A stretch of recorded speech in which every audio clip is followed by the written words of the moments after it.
रूस और यूक्रेन के बीच चल रही जंग का असर अब दुनिया पर पड़ना शुरू हो गया है। एक तरफ जहां कच्चे तेल की कीमतें लगातार बढ़ रही हैं, तो वहीं दूसरी तरफ अब दुनिया भर में गेहूं को लेकर भी किल्लत शुरू हो गई है। लेकिन इन दो बड़ी परेशानियों के बीच भारत एक महत्वपूर्ण भूमिका निभा सकता है। दरअसल अब कई बड़े देशों को गेहूं के लिए भारत की तरफ देखना पड़ सकता है, क्योंकि पूरी दुनिया में 30% गेहूं का निर्यात करने वाले रूस और यूक्रेन जंग लड़ रहे हैं। तो वहीं भारत में गेहूं की नई फसल काटने का समय आ गया है।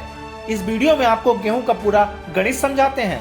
दरअसल रूस और यूक्रेन के युद्ध के बाद भारतीय गेहूं की मांग पूरी दुनिया में काफी तेज हो गई है, क्योंकि कई देशों को गेहूं निर्यात करने वाले रूस पर प्रतिबंध लग चुके हैं और जंग के बीच यूक्रेन के हालत इतने खराब हो गए हैं कि अब वो गेहूं निर्यात नहीं कर सकता। एक रिपोर्ट में तो यहाँ तक दावा कर दिया गया है कि पहली बार कई यूरोपीय देश भारत से गेहूं खरीदने की इच्छा जता रहे हैं। आपको बता दें कि भारत में गेहूं काफी अच्छी मात्रा में पैदा होता है और भारत गेहूं का निर्यात भी अच्छी मात्रा में करता है। रूस यूक्रेन की लड़ाई के बाद यह निर्यात और भी तेज हो गया है। ये अनुमान लगाया जा रहा है कि आने वाले समय में भारत मौजूदा समय के मुकाबले करीब 4 गुना ज्यादा गेहूं को निर्यात कर सकता है।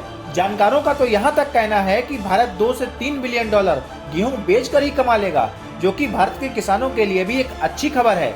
यहाँ आपको यह भी बता दें कि भारत में 15 मार्च से गेहूं की नई फसल की कटाई शुरू होने जा रही है। विशेषज्ञों का मानना है कि कूटनीति के नजरिए से देखें तो गेहूं भारत को काफी मजबूत कर सकता है। भारत ने हाल ही में अफगानिस्तान में गेहूं भेजकर दुनिया के सामने एक बड़ी मिसाल पेश की थी और अब दूसरे देशों का भी गेहूं को लेकर भारत पर निर्भर होना भारत के कद को और बढ़ा देगा।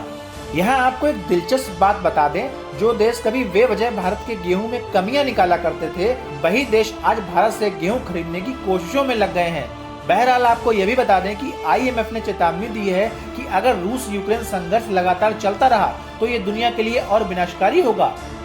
जानकारी के मुताबिक आने वाले 8 से 10 महीने पूरी दुनिया के लिए बहुत भारी पड़ सकते हैं, क्योंकि गेहूं की बहुत बड़ी कमी पैदा होने वाली है। इसी कमी के चलते गरीब देशों में तो कई लोगों की भूख के कारण जाने तक जा सकती हैं।